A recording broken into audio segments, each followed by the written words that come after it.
Hello, I'm historian Mat McLachlan, and thank you for joining me for this very special online event. Whether you're watching this on a video or streaming it through one of our podcast channels, thank you very much for joining us. It's going to be a pretty special journey because we're talking about a very special part of the world. We're going to be talking about the region that's known as the Haute de France, and this is the region that encapsulates some of the most important battlefields for Australian visitors anywhere in the world. And the region we're going to focus specifically on today is the Somme battlefield. I mean, it's an iconic name. I'm sure you've all heard of the Somme. And if you've got any questions about how to visit, where you can go, what you can see when you're there, and what still remains from the fighting, hopefully we're going to answer those today. So I'm a historian, I'm an author, and I'm a tour guide. I run a tour business called Mat McLachlan Battlefield Tours, where we take people to battlefields all over the world. And this is an essential stop on so many of our tours. The vast majority of our passengers go to France and Belgium to visit the battlefields of the Western Front, and the Somme is a key feature of that. And so let's talk about this region we're going to be exploring today. It's called the Haute de France, and that means High France. It's the northernmost region in France, and it extends from just north of Paris, about 90 minutes drive north of Paris, west all the way to the coast at Calais, and then north to the Belgian border. So it's a pretty intriguing area. It's very famous for its battlefields from both world wars and indeed from other wars. We're going to explore that in a little bit more detail. But I also wanted to touch on what a beautiful part of France this is. It's a very historic region, but also it's stunning. It's got wonderful countryside and scenery, amazing food, incredible culture. There's chateaus. The towns and villages are really quite beautiful. There's a lot of wildlife, a lot of water areas, and of course it connects all the way to the coast, and so there's also those beach areas along quite a long stretch of coast. So it's a really stunning area, and an area worth exploring not just for the rich battlefield history, but also the rich culture and scenery in the region. So I'd certainly encourage you, if you're heading up there to visit the battlefields of the Somme, that you do a bit more exploring, because it is such a wonderful area with so much to offer. But I think the reason we're here is for the history, and this has always been a very historic area. The region that was historically known as Picardy is very historic indeed. I mean, just as one example, this is where Henry V marched his army across these fields to eventually meet the French at the Battle of Agincourt in 1415, and the 100 Years' War between the British and French were fought all through this region. The Battle of Crécy is just down the road as well. There's a number of very famous battles that took place during the 100 Years' War, dating back to the 15th century, and onwards, of course. In the Second World War, this was very heavily fought over this region. It was a very important area for the defence of France in 1940, and again, the taking back of France in 1944. But I think we remember it most for World War I, and that's what we're going to talk about. The trench lines that defined that stalemate of the First World War cut straight through this region. And the most prominent battle, I think, in all of our collective memories of that period of time was the Battle of the Somme in 1916. And so we're going to focus on that one as well. But we're also going to talk about other fighting that occurred there. The fighting returned in 1918, and there were a lot of very heavy battles in the region in that time as well. So we're going to talk about 1916. We're going to talk about 1918. Let's bring up a map to talk a little bit about about this area and where it sits. So you can see on this map that this is France, showing you the entire country, and you can see Paris there. And then as we zoom in, you're going to see the region known as Haute de France, which is just north of Paris. As I said, about a 90-minute drive north of Paris, stretching all the way from the Belgian border to the coast. So it's a large area that encompasses some pretty scenic and historic parts of France. And as you can see from the main towns there, the capital of the region is Lille, which is a really wonderful city, a bit of a favourite of mine. The old town is absolutely stunning. Most Australian visitors won't get the opportunity to visit Lille, unless, of course, you come in on the Eurostar from London. You would probably come to Lille, or indeed if you caught the train up from Paris and you wanted to head up to the north, you would definitely catch the train up to Lille. But sadly, most Australians miss out on seeing it. But the other town that you would have seen on that map is Amiens, which is the centre of the Somme region. And Amiens is a beautiful town. It was very badly knocked around in both world wars, so it's been rebuilt. Particularly in the Second World War, it suffered a lot of damage as a main rail hub. But that's probably where you're going to stay when you visit the Somme region. It's got the most accommodation. It's got the most bars and restaurants and all those facilities that you need at the end of a long day on the battlefields. And it's very conveniently located for not just the 1916 battlefields, but also the 1918 battlefields. Now, of course, like anywhere, there's a range of accommodation throughout the region. And around the town of Albert, in the heart of the 1916 battlefields, you can find B&Bs and farm stays and things like that. But I think for most people, Amiens is going to be the place where they choose to settle for their time in the Somme. So let's talk a little bit about the history of this region during the First World War, which is the main reason that we're all here, and particularly about the Australian involvement. So the Australians left Gallipoli at the end of 1915. They returned to Egypt, where they refitted, where they received reinforcements, and the size of the Australian Imperial Force doubled during that time in Egypt, and grew to 4 divisions with an extra division, the 3rd Division, being trained in England. And in early 1916, the Australians were sent to France, and they arrived in France and were sent right up to the north in this region that we're talking about, to what they called the nursery area, which is where they trained. And then the Australians then fought in several main areas. I'll bring up a map to show you exactly where the Australians fought. And as you can see there's 2 main regions where the Australians fought in their time in France between 1916 and 1918. The one at the bottom there is the Somme, and we're going to focus most on that today because most of the fighting occurred there. A lot of fighting in 1916 and then a lot of very heavy fighting again in 1918. So it's such a pivotal and important place to focus on Australian service and sacrifice during the First World War. The region to the north is one that we would call French Flanders. That's not a technical name, but it's how the soldiers knew it. French Flanders, an area stretching further to the north. And I've just highlighted there 2 of the key battlefields in French Flanders. The battlefield of Vignacourt, where there were 2 great battles in 1917, and also the Battle of Fromelles, right up in the north, close to the Belgian border, which took place in 1916 and was in fact Australia's first action on the Western Front when that battle occurred. You may know Fromelles because of the huge disaster that occurred there during that battle, the worst 24 hours in Australian military history. And we'll touch on that a little bit later in the video. So we won't focus too much on the French Flanders area for this video. We're going to focus on the Somme. And the fighting in the Somme took place in 2 chapters. In 1916, the huge Battle of the Somme, which began on the 1st of July, was taking place. The 1st of July 1916 was an absolute disaster for the British troops involved. The most costly day in British military history, with 60,000 men killed or wounded on the first day of fighting. So just a disaster, the 1st of July 1916. And Australian forces joined that battle on the 23rd of July when they attacked the village of Pozieres, which was the highest point on the Somme battlefield. And we're going to talk about Pozieres in quite a bit of detail moving forward. But the other chapter that is really worth remembering and that lots of Australians commemorate is the battles that occurred in 1918 in the same region. Exactly the same battlefields were crossed.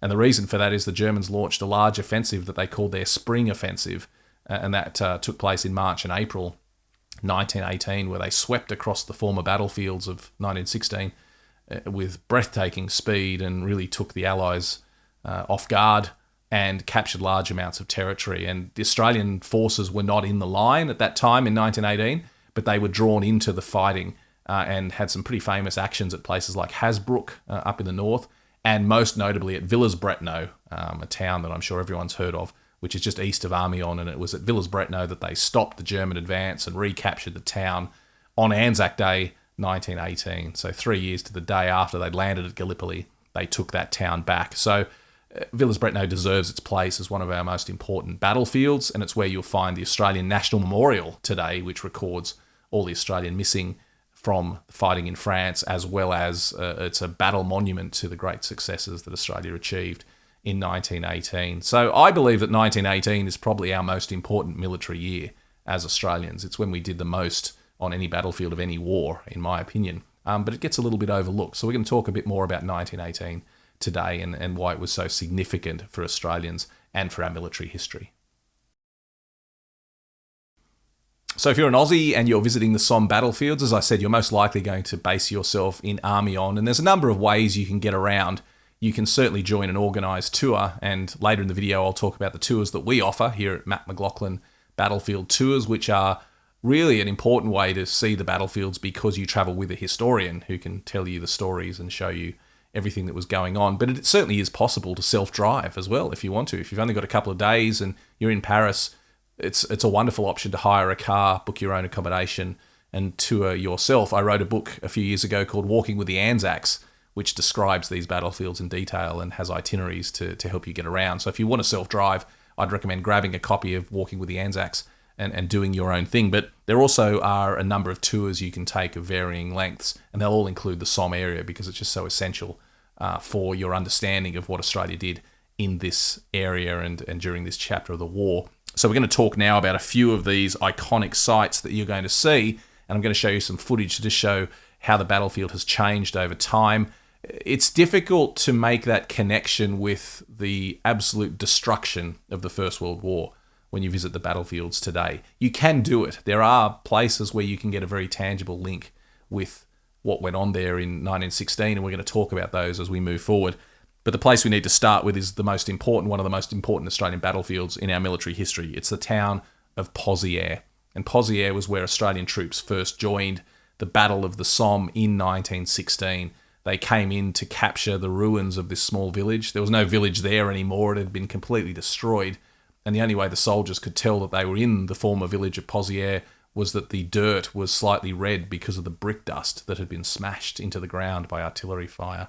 So in this hell on earth, the Australians came in on the 23rd of July, 1916, and they fought and captured the village of Pozieres and the surrounds leading all the way up to a place called Mouquet Farm. They succeeded in capturing those, but it took them 6 weeks, and during that 6 weeks, they suffered 23,000 casualties. Just horrific, the scale of the death and destruction at Pozieres. So Pozieres is remembered as our most costly battle in our military history. More Australians were killed or wounded in the 6 weeks of fighting at Pozieres than anywhere else on earth and at any other time in our history. So Pozieres is a really important battlefield, and today there's a number of sites that mark what the Australians did there. The village, of course, has been rebuilt, so it's a cute little French regional centre. It's on a Roman road that cuts through it, and there's quite a few things to see there. Probably the most important site to see on the battlefields is what's known as the Windmill Memorial, and the windmill was a site that was there. It was an old windmill from a couple of hundred years before the war, and it was destroyed very early on in the fighting by shell fire. But the foundations were turned into a strong point by the Germans, and just about every Australian who fought in the wasteland that was Pozieres noted this rough mound on the skyline that was the windmill. And in front of the windmill were a couple of German trenches called OG1 and OG2, and some of the heaviest fighting of the Pozieres battle took place in and around the windmill. So to show you what it's like now, why don't we show a short video that I filmed recently that shows me walking this site and talking about the historic importance of the windmill site.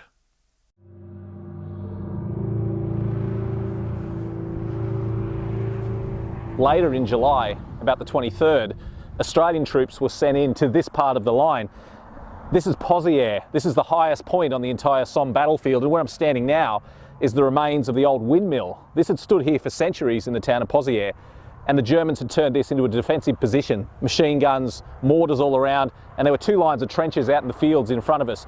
Now the Aussies had quite a task on their hands to come in and seize this high ground. So the Australians came in on the 23rd of July. They fought up until the beginning of September, and during that time they lost 23,000 men in the fields around us. This is the most costly battlefield in the history of Australia.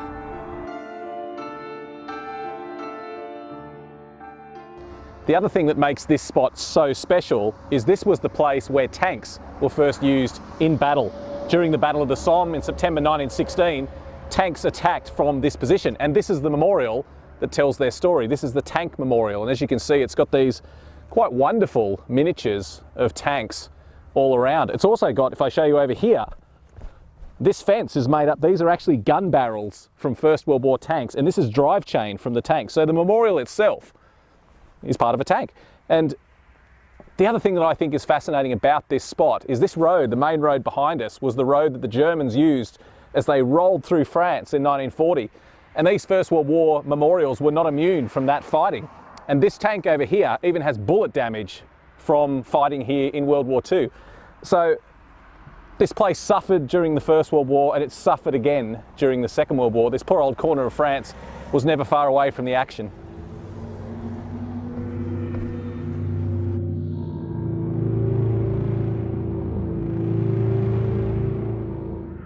So that's the windmill side, a really important part of the battlefield, and a place where you really can get a feeling for what went on. And don't forget that hundreds and hundreds, potentially thousands of Australians who were killed at Pozieres were not recovered, and their bodies still lie in those fields surrounding the windmill. So Charles Bean, the founder of the Australian War Memorial, said these fields were more densely sown with Australian sacrifice than any other place on earth, and that remains the case today. So when you stand on the windmill, remember just how many Australians lie all around you. But the windmill isn't the only memorial site in Pozieres. There are other sites you can see as well that tell the story of the fighting. And if you go to the other end of the village, what you'll find is the 1st Division Memorial, the Australian 1st Division Memorial. And every division, all 5 Australian divisions, at the end of the war, chose a site that was important to them for the site of their division memorial. And the 1st Division, the blokes that had landed at Gallipoli originally on the first day and then fought the first troops in to fight at Pozieres, chose Pozieres, the heights of Pozieres, as their place for their memorial. So it's quite a striking memorial which looks out around the fields. You really get a good impression of why the village of Pozieres was so important. It's just so high. It looks all the way back to the town of Albert, and you can see sweeping views across the battlefields from the 1st Division Memorial. And so it records the battle honours of the division and is really an essential site. And just next to the Division Memorial is something easy to overlook. It just looks like a block of rough concrete with some stairs going down. This is actually the remains of the Gibraltar pillbox, which was a huge pillbox used for observation by the Germans and was on this site. And this is the ruins of the Gibraltar pillbox. And it's a really important historic site. It was captured by the Australians during the opening hours of the battle. And when they later interrogated the German prisoners who'd been taken there, they said they knew that they were facing Australians because the Australians had been yelling out to them during the night. And so just one of those typical Aussie yarns where the Aussies had been calling out to the Germans, "You better get ready, Fritz, we're coming for you."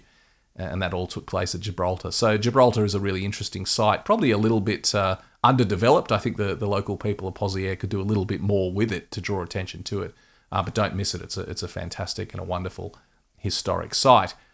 Another thing I did want to add is it's not just the official memorials that tell the story of the fighting at Pozieres, because there's a delightful cafe called Le Tommy right in the heart of the village. It's very difficult to miss.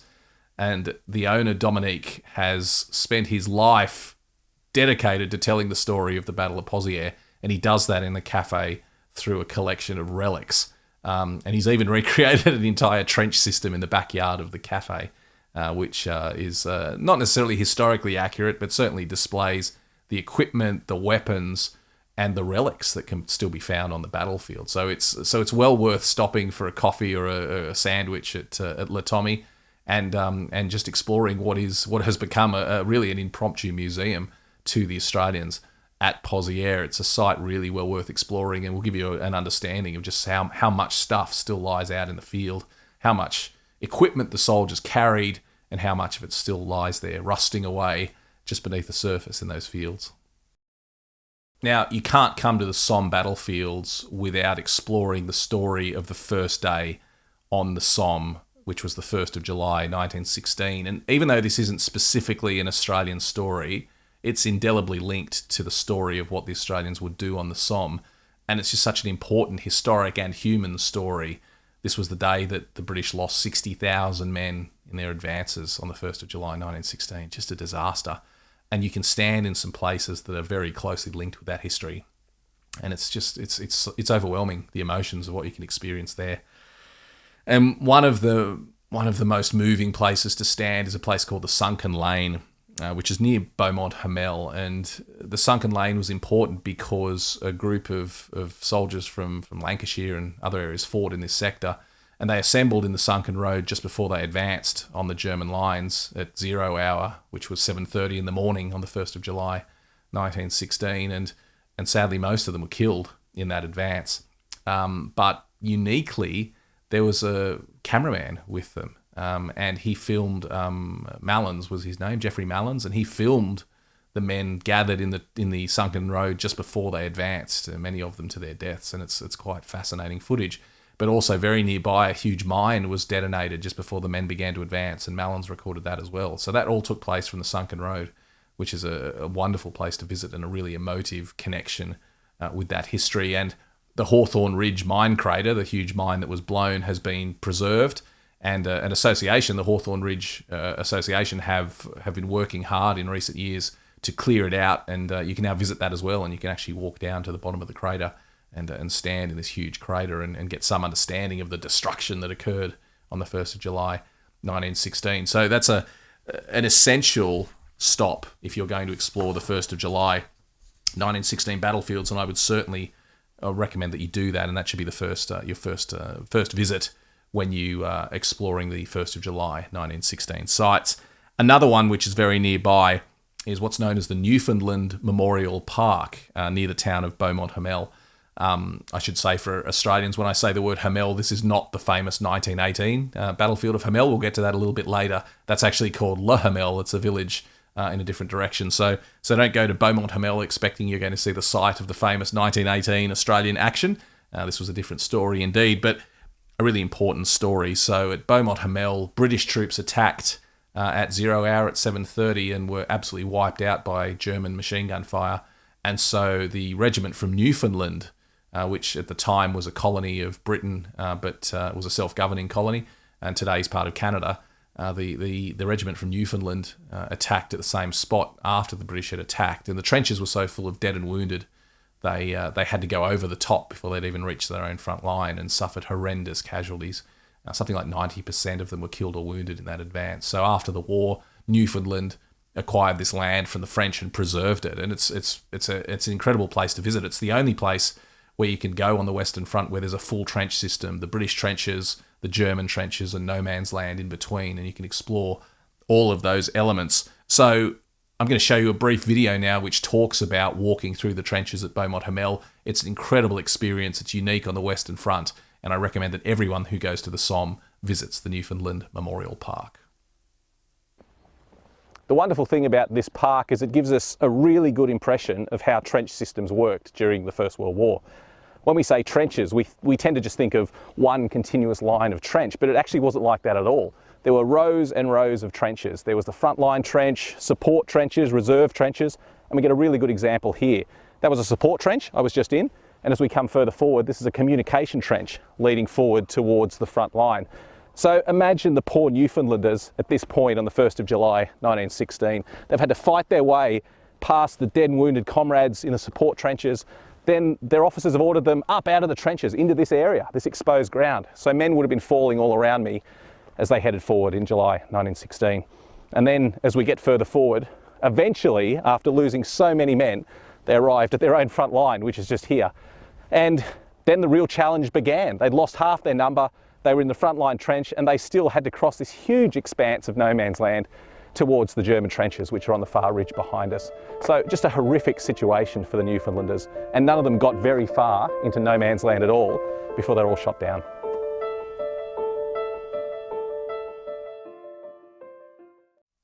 You can't tell the story of the horror of the first day on the Somme without sparing a thought for the missing, the tens of thousands of missing, more than 70,000 missing, in fact, from the entire Battle of the Somme.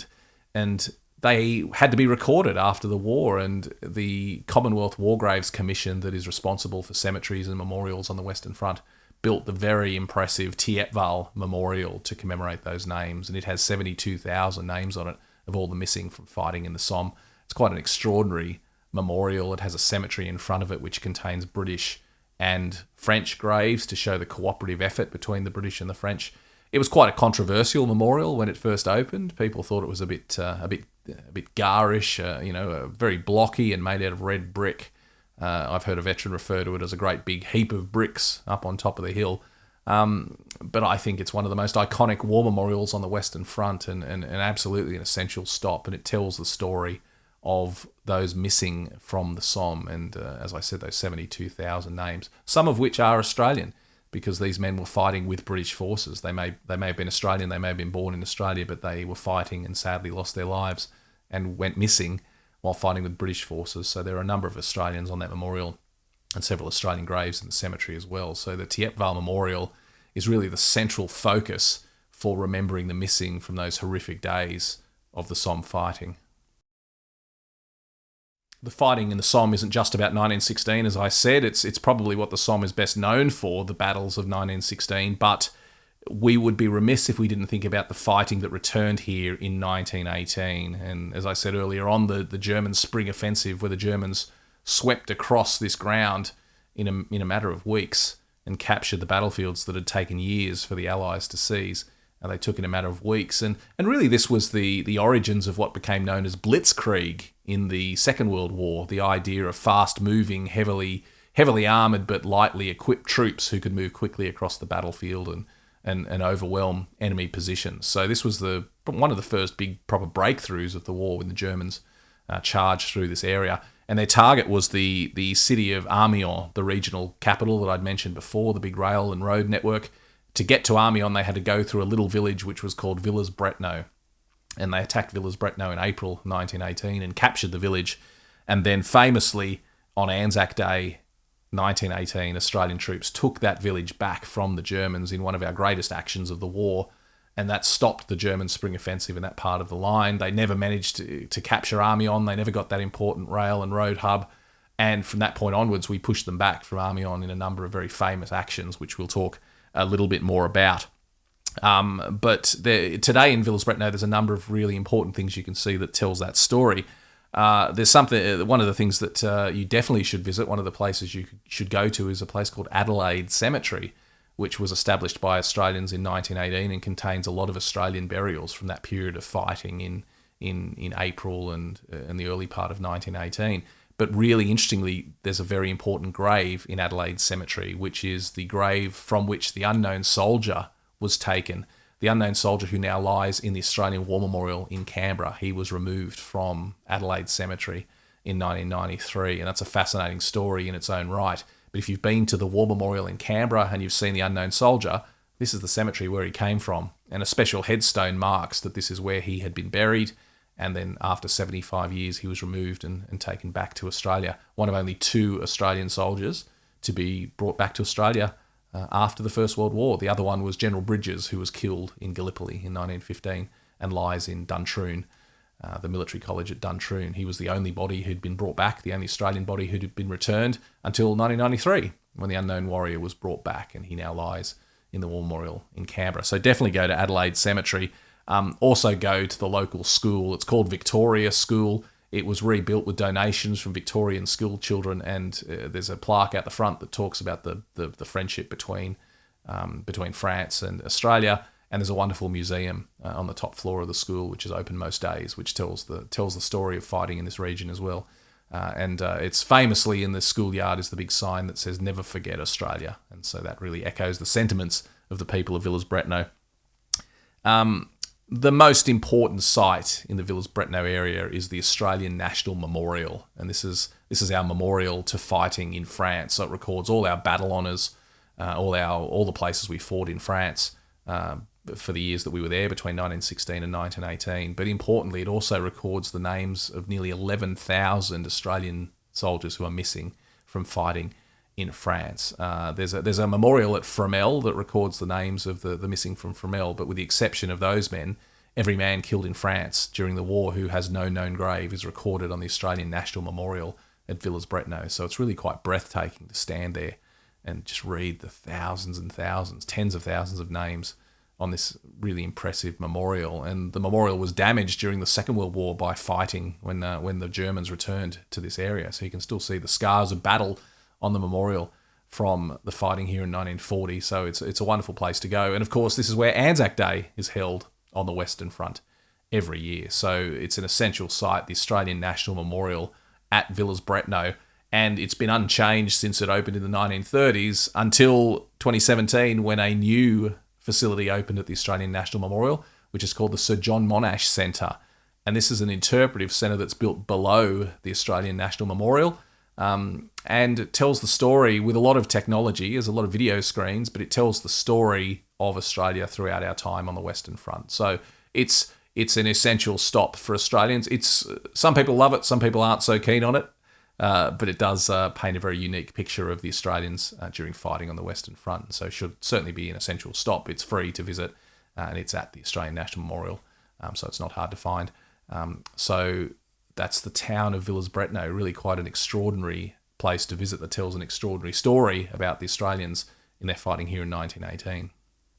While we're telling the story of Villers-Bretonneux, we should also tell the story of a nearby village called Le Hamel, and this was the scene of Sir John Monash's famous attack on the 4th of July 1918 when Australian and American troops captured the village of Le Hamel using some fairly new tactics that had been trialled in the British Army but were brought together for the first time at Le Hamel. So Monash didn't invent these tactics, he brought them together, he aggregated them from other places, but it certainly was a wonderful demonstration of how these tactics could come together to defeat the Germans, and that took place at Le Hamel, and there's a wonderful Australian Memorial Park at Hamel which commemorates the Australians that were there, and a beautiful memorial. So Hamel should certainly be visited in conjunction with your visit to Villers-Bretonneux. And also from Hamel, if you look east from the Australian trenches that overlook the town, you can see the ground that was captured on the 8th of August 1918 in one of the most important advances of the entire First World War. So Australian and Canadian troops spearheaded this advance on the 8th of August 1918, and the line moved forward about 12 kilometres from this point, which is really quite extraordinary. And the Germans called it Der Schwarze Tag, which means the Black Day, and it really was the day that they lost the First World War. So all of that took place and can be viewed from the Australian Memorial at Le Hamel. So definitely include that one on your visit when you go to Villers-Bretonneux.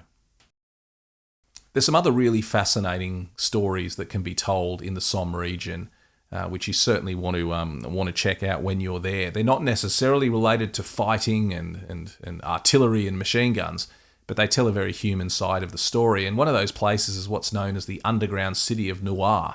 Now, Naours was a village that for centuries had protected the local people by digging caves, an immense network of caves into the chalk beneath the village. And there were dozens and dozens of kilometres of caves that the people used whenever there was war or famine or pestilence swept through the village. They would go down underground and hide there in these caves. By the time of the First World War, the caves were a tourist attraction, and people would come from all over France to visit this underground city of Naours. And military leaders during the First World War were always looking for ways to keep troops occupied when they weren't in the front line, and they didn't want them going off into the towns and drinking and gambling. And so they were always looking for cultural diversions, and one of the places they would take them is they would do organised tours to the underground city at Naours.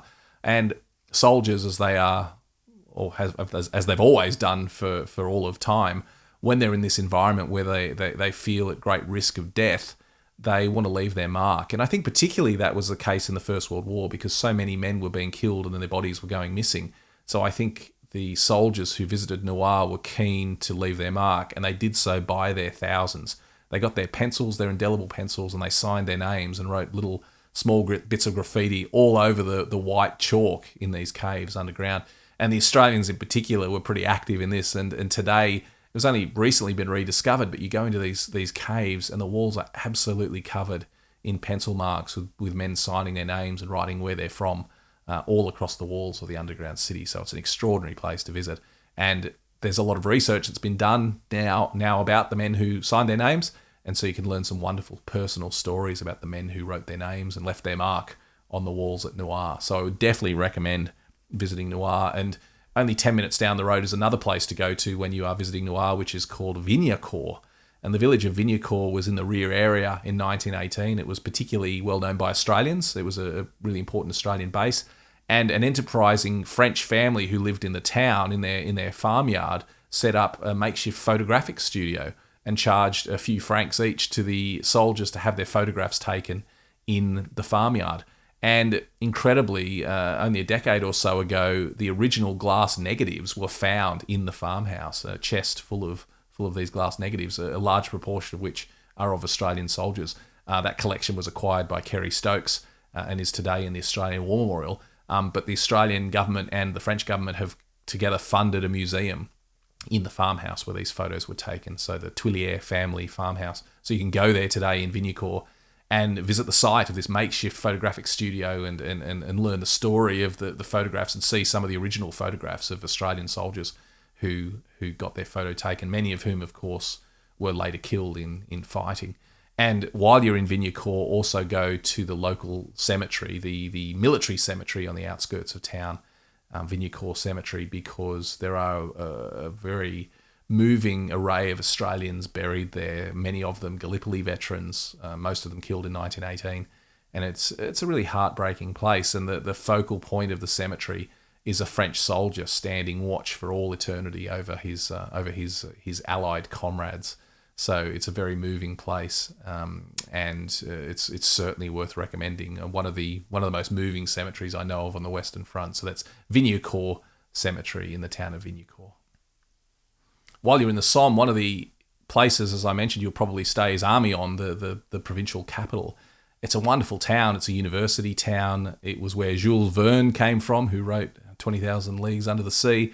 They're very proud of their Jules Verne history there in the town. But it's really a lovely town. It's got an absolutely spectacular cathedral in the middle of the town, which is larger than Notre Dame in Paris. It's got a wonderful collection of shops and restaurants, great food, great accommodation options, some really good shopping as well in regional France, and as I said, great cuisine down by the Somme River. But one of the things it's got that's really interesting and unique, as far as I can tell anywhere in the world, is what's known as the floating gardens. And the idea was that it's actually on the flooded river plain. Farmers would grow their crops, and you can do a boat tour of it today. There's still small market gardens, and you can tour that area today by boat and see the floating gardens of Amiens, which is a really wonderful addition to your battlefield visit. So I would certainly recommend, while you're in this region, spend an extra day or two in Amiens seeing the sights. The cathedral is extraordinary, the floating gardens, and simply the food and the wonderful French wine you can experience on the banks of the Somme Canal. It's really a very special part of the battlefields. That's an overview of the Somme battlefields and what you can see today and the main sites you will want to visit, and I absolutely recommend it. If you are going to Paris, take the time, the extra couple of days to go up to this region and explore it. You will absolutely come away just with a wonderful understanding of what the Australians did up there and what they achieved, and the thousands of Australians who are still missing in that region. So please do go up there and pay your respects. And thank you for watching this. If you want to come with us, we'd love you to, with Mat McLachlan Battlefield Tours.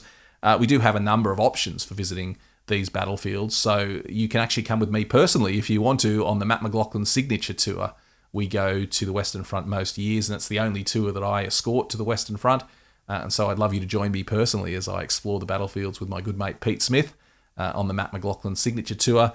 Also, our iconic tour is Anzac Day on the Western Front, where you would spend 10 days exploring the battlefields and then attend the Anzac Dawn service at the National Memorial of Villers-Bretonneux. Just a unique experience, and every Australian, I think, should take the opportunity to do an Anzac Day overseas if they have the chance. It's just an extraordinary experience for all Australians. We also have a weekly departure from Paris, which is our 4-day Explorer Tour. So if you are already going to be in Paris and you want to take the opportunity to go up and visit the battlefields, we have a 4-day Explorer Tour which visits all the main Australian battlefields on the Western Front. So in the Somme region that we've described, up into French Flanders with Vignacourt and Fromelles, and also crosses into Belgium and spends a couple of days in Ypres, in the Ypres salient. So that's our 4-day Explorer Tour, which is certainly worth doing if you're going to be in Paris. That's a great option. And if you want to do your own thing, we have private tours as well, escorted by a guide, a historian who will bring the stories of service and sacrifice to life.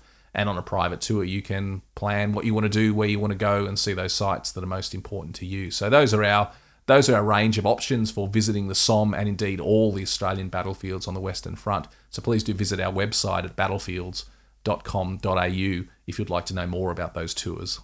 Well, thank you for joining me on this very special exploration of the Somme battlefields. It's a wonderful region, and I'd encourage everyone to go and visit the Somme when they're next in France.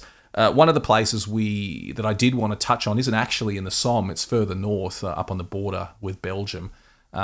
It's very closely linked to the Somme battlefields, even though it's not technically in the Somme, and that's the battlefield of Fromelles.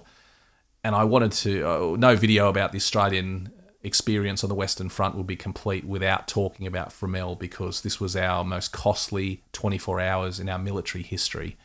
On July 19 and 20, 1916, Australia lost 5,500 men killed or wounded in 20 hours of fighting. So just an extraordinary disaster. And when you visit Fromelles, there's so many sites that tell that story. It's a haunting and a very sad place, but I absolutely recommend that you go there. If you go on one of our tours, we include Fromelles on every tour because it's an essential site. But if you go up there and self-drive, I'd certainly recommend that Fromelles should be one of your key stops because it's just such an important story. So I wanted to leave you with a video that just tells a little bit more about what you can see at Fromelles today, and just captures some of that sacrifice of the Australians. It's just such a moving area. So I'll leave you with that video. Thank you very much for joining me in this exploration of the Somme and the entire Hauts-de-France region. It's a wonderful region, and I hope to see you over there in the near future. In July 1916, while the Battle of the Somme was raging, Australian troops were called into the trenches near the French village of Fromelles to launch a diversionary attack. It was the first major Australian operation on the Western Front. Over the next 20 hours, Australian and British troops fought in a bloody battle for control of the German trench system. By the time it was over, the Australians were back in their own lines. Not an inch of German ground had been captured, and more than 5,500 men had been killed or wounded. The attack had been a disaster. It was the bloodiest 24 hours in Australian military history. This is the battlefield of Fromelles.